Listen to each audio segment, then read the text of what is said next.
Help support AMTV by becoming a patron, an AMTV staff member, and following us over on Twitter. Hi there guys, it's Adam Martyn here, and welcome back to another video. And today we're going to be talking about the BBC, but specifically parts of the BBC now launching a subscription paid-based service over in the United States. Rest assured, if you're a UK viewer, this doesn't seem to be happening to us yet. We know there's a lot going on with the BBC at the minute in terms of how it's funded, like with the license fee, and that supposedly being thrown out in a few years' time and potential alternatives. It's all being bandied around. So is this like the early test that's going to be happening in America? We'll have to read on and see. But before we do, please leave a like on the video, subscribe to the channel as well. We'd love to have you aboard. This has come from the BBC themselves, and the article says the BBC website in the US launches a paid subscription service. The BBC has introduced a paywall for people looking at parts of its website in the States. US-based visitors to bbc.com will now have to pay $49.99 or £36 a year, or $8.99, which is £6.50 a month for access to most BBC News stories and features and to stream the BBC News channel. Those who do not pay will still have ad-supported access to selected global breaking news stories, BBC Radio 4 and the World Service, as well as its language services and some newsletters and podcasts. Okay, let's get this thing started. Were you starting this with the news? As far as I can gather, maybe it'll detail it later, but it seems that in terms of bbc.com, they're restricting this to news at first. This isn't affecting any sort of televisual-based outlets that the BBC might still have over in the States. But I mean, £36 a year, essentially, or $50 to get all of the BBC stories and features, or most of it says. Are Americans going to go for that? I know a lot of Americans do tend to use the BBC as well. I've got friends who are over in the States who say they do sometimes rely on the BBC because they view their own outlets, whether it's the television companies or news outlets there, to not necessarily be 100% accurate or have their best intentions at heart. And it goes on to what I've been saying about the Beeb around the world, in that it is still this renowned service that a lot of people use, not just the Brits. But are people going to go for it? I mean, times are hard for people all over the world, including America. It may be the richest country, and I'm sure some people will fork out for this, but I don't... my initial impression is it may not happen en masse. Rebecca Glashow, who's the CEO of BBC Studios Global Media and Streaming, described the move as a major milestone that would unlock new opportunities for growth. There's going to be no changes for the BBC's UK audiences or for those elsewhere around the world. Okay, so this is strictly happening just in the US. This is a US exclusive paywall feature that is being introduced for those who want to access bbc.com, primarily the news, as it mentioned. Funny how they focus on it's going to unlock new opportunities for growth. I mean, we know that the BBC is constantly looking for new ways to generate income to funnel that back into the programs it makes and the services it offers. And given the various issues that surround the license fee, it's not exactly a surprise that they're sort of wearing their heart on their sleeve with this one and saying, look, we're doing it to generate growth opportunities. And to be honest, if you are going to test this idea of sort of a paywall service, the US may seem like the right market to do it. There's hundreds of millions of people in the US to start with, vast population there.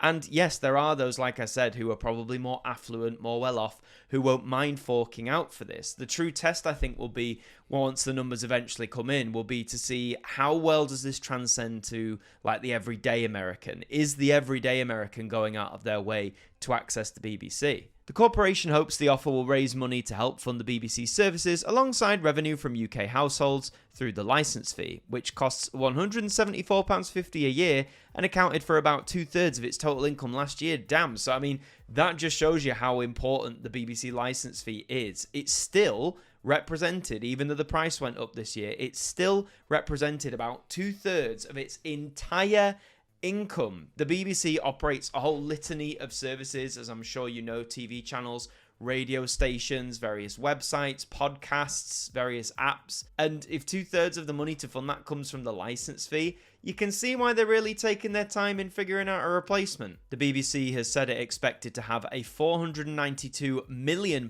budget deficit for the latest financial year. That is absolutely brutal, and almost £500 million deficit for a publicly funded, largely publicly funded broadcaster. Those are not good numbers, and that no business, no matter who they are, no matter what their legacy, no one can maintain that for that long. The UK government is set to review the corporation's funding model, but the BBC's Director General has said switching to a subscription system for UK audiences would not pass the test of building a universal, trusted public service. I can sort of see what he means there. I guess the implication is what you want to offer a universally trusted public service, but you have to pay us first. You have to pay to get this, universal trusted service. And that probably wouldn't pass the test. The numbers would be a lot lower than they are now, let me tell you that.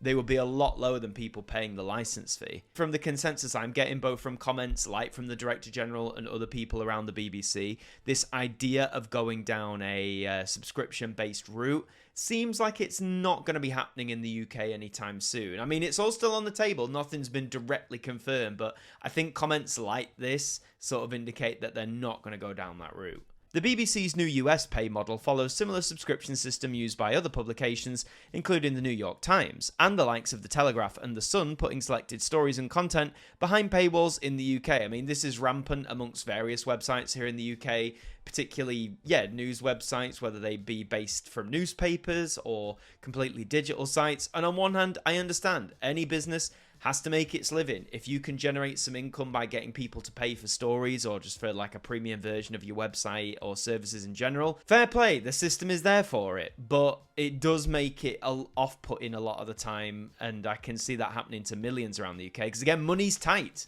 Money's bloody tight. BBC.com reaches 139 million visitors globally, including almost 60 million in the US. Wow, okay, so to give you that indication, almost 60 million in the US are using BBC.com in some variety. It doesn't state whether that's like on a daily basis or even a weekly, monthly, yearly basis, but it's saying that's how many it reaches. It reaches almost 60 million people in the US. So even if a good chunk of them come forward and fork up the cash for this paywall service, then you never know, it may pay its dividends for the Beeb.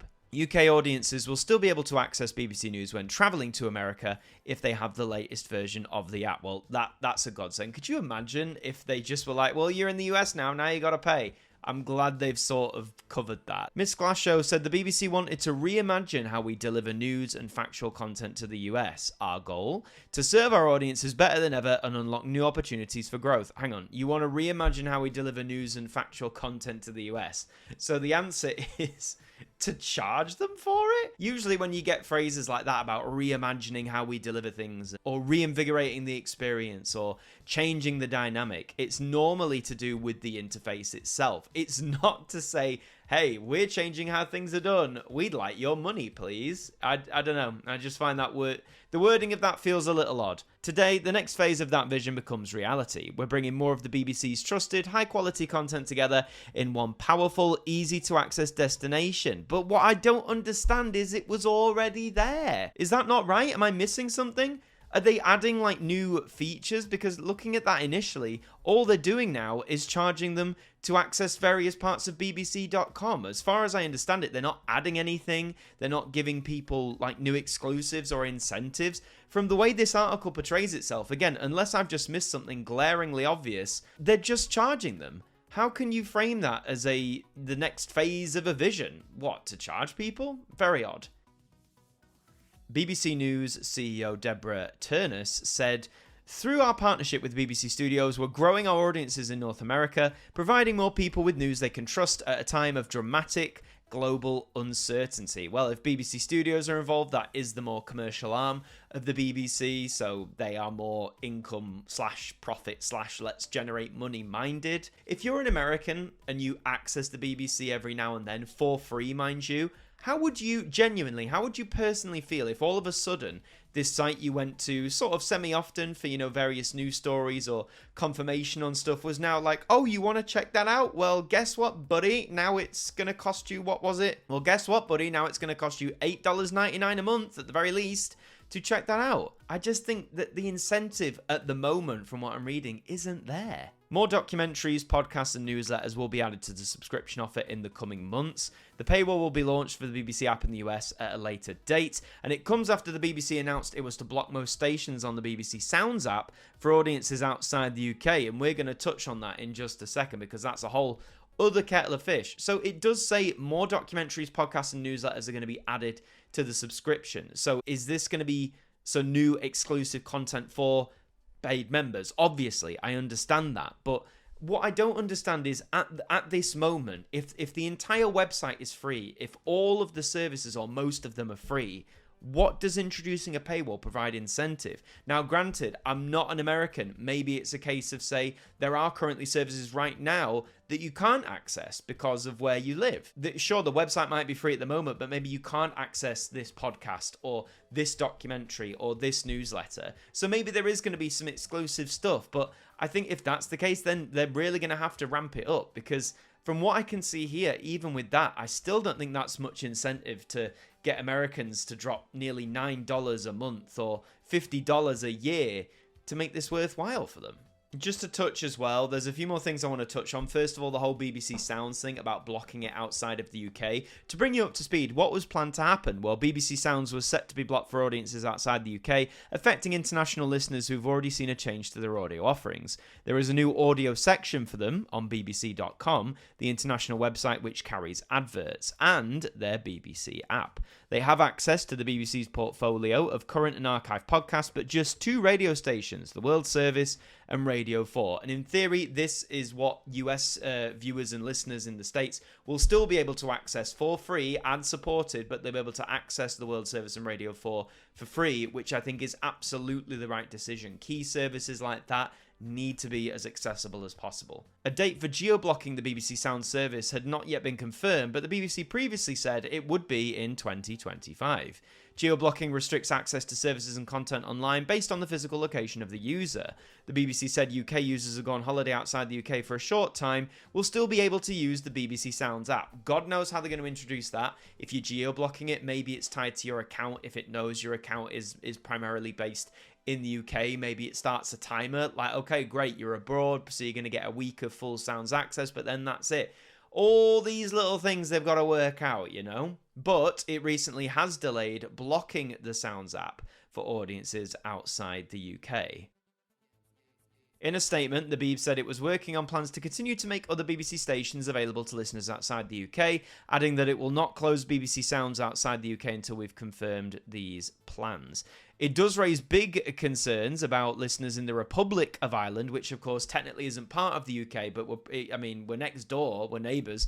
They'll be unable to tune into BBC Radio Ulster or Radio Foyle online. So the BBC added it's going to prioritise countries where demand for the BBC's audio service is highest, so maybe that's going to depend on whereabouts you are in the world. But it seems like now with the announcement of the paywall thing in the US, maybe this is what they may do for other countries. They may say, look, we see there's a demand for our services here, which is great, but you're going to pay for it, to try and generate revenue. Because really, I guess when it comes to accessibility, whilst the BBC does and by and large has tried to do the best job over the last 100 years at trying to be accessible to a whole range of audiences and listeners and viewers alike, really that solid commitment only really ties them to here in the UK. They are the British Broadcasting Corporation. They need to make that as accessible as possible here.